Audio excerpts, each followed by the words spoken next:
तो तुम्हारा बाय आ चुका है एक नई वीडियो के साथ। और इस वीडियो के अंदर हम बात करने वाले हैं वन डायमेंशनल एरे क्या होता है। आपने मेरी एरे की वीडियो अभी तक नहीं देखी है तो डिस्क्रिप्शन बॉक्स में लिंक है, पहले आप वो एरे की वीडियो देख के आओ, उसके बाद आप इस वीडियो पे विजिट करें, क्योंकि आप वो वीडियो समझ जाओगे तो आप एरे को बहुत अच्छी तरीके से समझ जाओगे, उसके परिवार के बारे में अच्छे से समझ जाओगे। उसके बाद आप इस वीडियो पे आओगे तो वन डायमेंशनल एरे चुटकियों में समझ जाओगे। बहुत ही सिंपल, बहुत ही आसान तरीके से बात करेंगे कि वन डायमेंशनल एरे क्या होता है।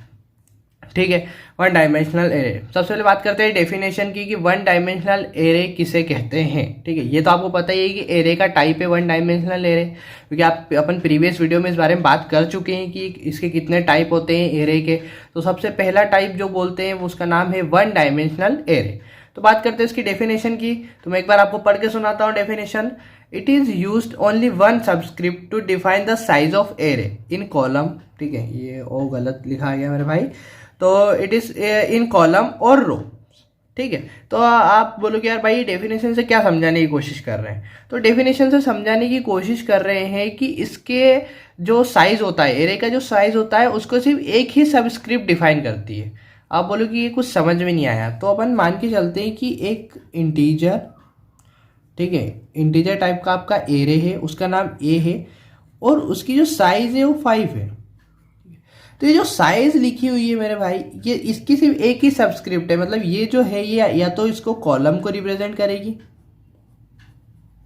ठीक है, ठीक है, या तो ये कॉलम को रिप्रेजेंट करेगी या फिर ये रो को रिप्रेजेंट करेगी।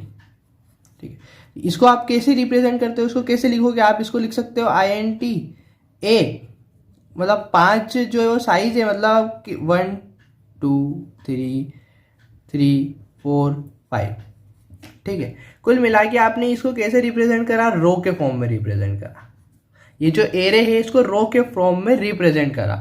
तो वन डायमेंशनल एरे क्या होता है, उसके अंदर एक ही सबस्क्रिप्ट यूज होती है जो कि एरे की साइज को डिफाइन करती है, और एरे की साइज को या तो वो कॉलम में डिफाइन करेगी या फिर रो में डिफाइन करेगी। यहाँ पे अपन ने देखा कि INT इंटीजर टाइप का डाटा टाइप था, ए जो था वो एरे का नाम था और 5 जो था वो साइज ऑफ द एरे था। ठीक है, तो इस साइज को आप या तो कॉलम में ले सकते हो या रो में ले सकते हो। अपन ने इसको रो में रिप्रेजेंट कर दिया क्योंकि एक ही सबस्क्रिप्ट थी मेरे भाई। ठीक है, ये समझ में आ गया, डेफिनेशन समझ में आ गई। उसके बाद बात करते हैं initialisation of 1D array. 1D array को इनिशियलाइज कैसे करते हैं। ठीक है, तो सबसे पहले अपन लिखते हैं डाटा टाइप, कि डाटा टाइप कौन सा डाटा टाइप है, ये जो एरे है कौन से टाइप का है, डाटा टाइप क्या है इसका।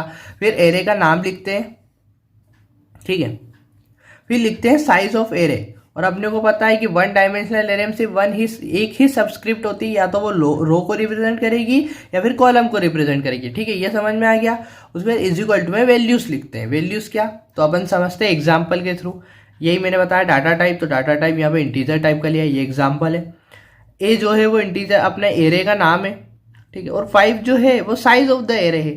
ठीक है, और वैल्यूज क्या है, इक्वल टू में अपन ने वैल्यूज क्या ली, 1 2 3 4 5, ये अपनी क्या आ गई, वैल्यूज आ गई। ठीक है, ये आपको समझ में आया कि इनिशियलाइजेशन कैसे किया है अपन ने। सबस्क्रिप्ट किसको बोलते हैं, subscript size of the array को बोलते हैं, जो कि या तो कॉलम और रो को रिप्रेजेंट करता है एरे के अंदर। सिर्फ एक ही सबस्क्रिप्ट को जो है वो डिफाइन करता है या फिर रिप्रेजेंट करता है। ठीक है, वो या तो रो भी हो सकती है, या फिर कॉलम भी हो सकता है।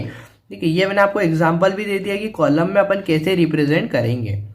ठीक है, उसके बाद इस तरीके से अपन बॉक्स में भी एरे को रिप्रेजेंट कर सकते हैं। ठीक है, ये जो है इसको अपन बोलते हैं लोअर बाउंड।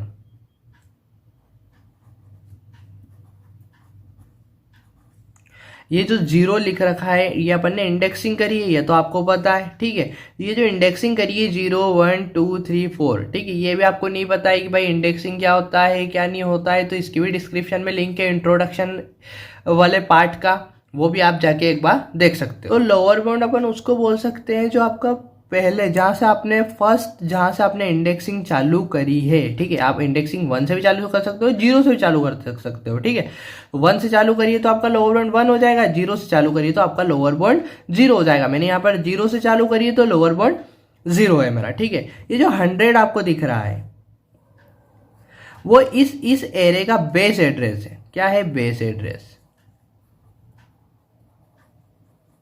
ठीक है, इस एरे का बेस एड्रेस क्या है मेरा, 100, क्योंकि मेरा फर्स्ट जो एलिमेंट है उसका एड्रेस क्या है 100 और इंडेक्सिंग नंबर क्या बोल सकते हैं अपन 0 है। ठीक है, 0 है तो जो फर्स्ट अपना जो जहाँ से अपन ने इंडेक्सिंग शुरू करी है उसको बोलते हैं लोअर बाउंड, उस वैल्यू को अपन लोअर बाउंड बोलते हैं, और उसका जो बेस एड्रेस होता है, जो फर्स्ट वाले एलिमेंट का जो एड्रेस होता है उसको बोलते हैं बेस एड्रेस। ठीक है, तो ये आपको समझ में आ गया। उसके बाद आप बोलोगे यार भाई ये बॉक्स के थ्रू मेरे को क्यों समझाया कि बेस एड्रेस ये होता है, लोअर बाउंड ये होता है, इसका क्या काम पड़ेगा? तो इसका काम जो है वो एड्रेस कैलकुलेशन में पड़ता है कि 1D एरे के अंदर अपन एड्रेस को कैसे कैलकुलेट करते हैं।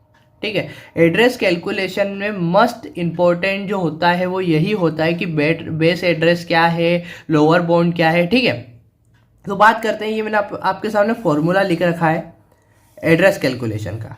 ठीक है, ये आपको दिख रहा है कि मैंने एड्रेस कैलकुलेशन का फॉर्मूला लिख रखा है। ठीक है, तो आप लोग यार भाई क्या फॉर्मूला है, कैसे समझ में आया, क्या है ये? तो इसमें देखो आप एड्रेस ऑफ ए, ये एरे का नाम है मेरे, ठीक है, और के जो है वो मेरा वो एलिमेंट है जिसका मैं एड्रेस फाइंड करना चाहता हूँ। ठीक है, इक्वल टू में बी में आपको समझा के आ रहा हूं, बी का मतलब होता है बेस एड्रेस। मैंने इसीलिए आपको समझाया कि बी का मतलब है बेस एड्रेस। ठीक है, प्लस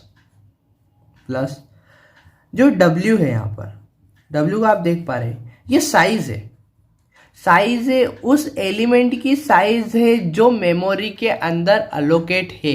मतलब उस मेमोरी के अंदर कितनी साइज, कितनी बाइट, मतलब आप बोल सकते हो बाइट की मेमोरी को एक्वायर कर रहा है। मतलब कितनी साइज है, 4 बिट की हो सकती है, 4 बाइट की हो सकती है, 2 बाइट की हो सकती है। ओके, ये समझ में आ गया आपको कि जो W है वो साइज है। ठीक है, जो K है वही आपका एलिमेंट है जिसका आपको एड्रेस फाइंड करना है। ठीक है, और जो LB है वही लोअर बाउंड, जो मैंने आपको अभी समझाया। लोअर बाउंड क्या होता है, जो जिस नंबर से आपने इंडेक्सिंग चालू करी है, जो फर्स्ट इंडेक्सिंग नंबर होता है आप ये बोल सकते हो, वो होता है लोअर बाउंड। ठीक है, तो ये फॉर्मूला समझ में आया, ए के, ठीक है, equal to B plus W multiply, ठीक है, ब्रैकेट में के माइनस एल बी। ठीक है, ये समझ में आया कि एड्रेस कैसे कैलकुलेट करते हैं। ठीक है, मतलब ये फॉर्मूला है। अब आप मान के चलते हैं, एग्जांपल लेते हैं कि इसका ही एड्रेस कैलकुलेट करना है। एग्जाम में क्वेश्चन आया कि एड्रेस कैलकुलेट करके बताओ जो थर्ड एलिमेंट है, कुल मिला के जो थर्ड एलिमेंट है, जो 3 वाला जो मतलब कुल मिला के एलिमेंट है, उसका एड्रेस बताओ मुझे। तो ठीक है बॉस, अपन बताने की कोशिश करते हैं। तो अपने को जो है साइज पहले से ही दे रखेंगे कि 4 बाइट की जो आपकी है वो साइज है। कुल मिला के आपका जो एलिमेंट है वो 4 बाइट की मेमोरी को यूज कर रहा है। ठीक है, ये आपको पहले से ही दे देंगे, क्वेश्चन में ही दे के रखेंगे। ठीक है, तो अपन बात करते हैं इसी एग्जाम्पल की। इस एग्जाम्पल के अंदर आपको बोल देगी जो थर्ड एलिमेंट है उसका एड्रेस कैलकुलेट करके बताओ। ठीक है, तो बात करते हैं, अपने पास ए के कितना है, ए के क्या है, ए जो 3 है, इसका एड्रेस निकालना अपने को, इक्वल टू बी कितना है, बेस एड्रेस कितना है 100 है। ठीक है, 100 लिख दिया, प्लस बात करते हैं साइज, तो साइज अपने को दे रखी है 4 है। ठीक है, ब्रैकेट में के कितना है, के भाई 3, थर्ड वाले एलिमेंट का फाइंड करना है तो 3 माइनस एल भी कितना है, एल भी मैंने आपको पहले ही बताया 0 से चालू हो रहा तो 0, बात कर रहा हूँ। बस आगे बढ़ते हैं, 100 प्लस 4 इंटू 3।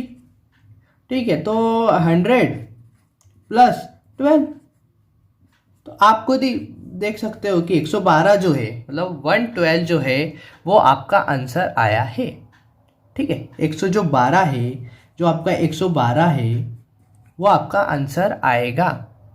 ठीक है, ये आपको समझ में आया कि 112 जो है वो आपका आंसर आएगा। मतलब आंसर का मतलब ये कि आपका जो एड्रेस है, जो थर्ड वाला एलिमेंट है उसका जो एड्रेस है वो क्या आया, 112। ठीक है, ये समझ में आया आपको कि एड्रेस कैसे कैलकुलेट करते हैं, डेफिनेशन समझ में आई एरे की, 1D एरे किसको बोलते हैं, इनिशियलाइज कैसे करते हैं। ठीक है, बेस एड्रेस क्या होता है, लोअर बाउंड क्या होता है, आप कौन से एलिमेंट की जो वैल्यू फाइंड करना चाह रहे हो तो कैसे फाइंड करते हैं, फॉर्मूला क्या होता है, ये सब मैंने इस वीडियो के अंदर आपको क्लियर करके बताया है। ठीक है, तो अब अपन अगली वीडियो के अंदर बात करेंगे मल्टी डायमेंशनल एरे या फिर 2D एरे क्या होता है। धन्यवाद।